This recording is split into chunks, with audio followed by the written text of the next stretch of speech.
Corona संकट के बीच reserve bank ने ब्याज दरों में एक बार फिर कटौती की, जिससे लोगों की ईएमआई कम हो सकती है। रिजर्व बैंक ने रेपो रेट में 40 बेसिस पॉइंट की कटौती की, जिसके बाद रेपो रेट 4% हो गई, जबकि इतनी ही कटौती रिवर्स रेपो रेट में हुई, जिसके बाद रिवर्स रेपो रेट 3.35% हो गई।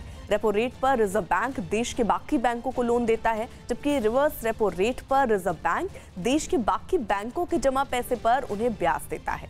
दोनों में ही कटौती से बैंकों को कर्ज मिलना सस्ता हो जाएगा, जिसका फायदा वो ग्राहकों को दे पाएंगे। यानी बैंक अपने ग्राहकों को अलग अलग तरह के लोन कम ब्याज पर दे पाएंगे। दूसरी तरफ पहले से चल रहे कर्ज पर भी ब्याज की दर कम होने से ईएमआई कम हो सकती है। दक्षिणी दिल्ली और फरीदाबाद से नोएडा को जोड़ने वाली सड़क पर पुलिस की सख्ती की वजह से जबरदस्त जाम लग गया। यूपी पुलिस के लोग कालिंदी कुंज बॉर्डर पर एक एक गाड़ी की जांच करते और बिना पास वाली गाड़ियों को रोकते दिखे। बिना पास वाली गाड़ियों को पुलिस ने दिल्ली की तरफ लौटा दिया, लेकिन इस जांच पड़ताल की वजह से कालिंदी कुंज ब्रिज पर लंबा जाम लग गया। ट्रैफिक पुलिस वाले एक एक गाड़ी को रोककर पास देखते नजर आए। बिना पास वाले या अवैध पास वाले बिना कुछ सुने लौटा दिए गए। नोएडा कालिंदी कुंज सड़क का हाल आपको दिखाते हैं। ये आप देख सकते हैं, वाहनों की लंबी कतार है। ये वो वाहन है जो कि दिल्ली की तरफ से आ रहे हैं और इन्हें नोएडा के अंदर प्रवेश करना है। जिन लोगों को रोका गया वो इस इंतजार में घंटों वहीं रुके रहे कि कहीं उनकी हालत पर पुलिस वालों को तरस आ जाए और उन्हें नोएडा जाने का मौका मिल जाए।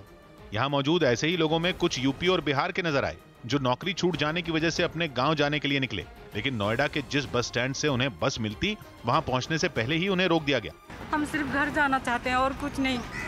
हम नमक रोटी चाहे खा लें, हम हमारे घर में पड़े रहें। मजदूरों को राजस्थान से यूपी भेजने के लिए तैयार बसों की लिस्ट में कुछ के स्कूटर और तिपहियों के नंबर बताए जाने के बाद इस पर राजनीति तेज हो गई। अब राजस्थान कांग्रेस ने दावा किया कि छात्रों को कोटा से यूपी ले जाने के लिए जो बसें आई थी, उनमें से कम 5 के नंबर तिपहिया वाहनों के थे। हम ये नहीं कह रहे बसें थी, लेकिन कंप्यूटर में उनको चेक कर रहे हैं तो वो 3 व्हीलर दिखा रहे हैं। ये 40 एक बस होंगी, इनमें 5 आ गई है ना। हरियाणा के पानीपत में एक सरकारी अस्पताल के बाहर कुछ लोगों में जमकर मारपीट हो गई। 2 दिन पहले हुई इस मारपीट का एक वीडियो भी वायरल हो गया, जिसमें अस्पताल के गेट पर कुछ लोग एक दूसरे से जमकर मारपीट करते हुए नजर आए। अचानक शुरू हुई मारपीट से अस्पताल के बाहर मौजूद लोग भी डर गए और सभी लोग अस्पताल के अंदर चले गए, जबकि आपस में भिड़े ये लोग एक दूसरे को जमकर पीटते रहे। मारपीट इतनी बढ़ गई कि कुछ लोगों के कपड़े भी फट गए, लेकिन ये लोग बिना रुके एक दूसरे को पीटते रहे। कुछ देर तक लात घूंसे चलाने के बाद मारपीट में शामिल एक लड़का गाड़ी में रखे कुछ औजार निकाल लाया और दूसरे लोगों पर हमला कर दिया। इस दौरान वहां खड़े कुछ लोगों ने इनको रोकने की कोशिश भी की, लेकिन ये नहीं माने और मारपीट करते रहे। अस्पताल के गेट पर हो रही मारपीट को देखने के लिए वहां लोगों की भीड़ भी जुट गई। काफी देर तक चली इस हाथापाई के बाद कुछ लोगों ने मारपीट कर रहे इन लोगों को शांत करने की कोशिश की, जिसके बाद कुछ लोग एक गाड़ी में बैठकर वहां से चले गए और ये मारपीट बंद हो गई।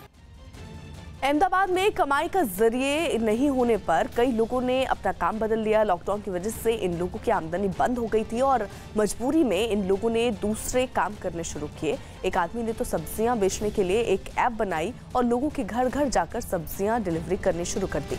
ऐसे ही एक कारोबारी ने अपना पुराना काम छोड़कर मास्क, सैनिटाइजर और दस्ताने बेचना शुरू कर दिया।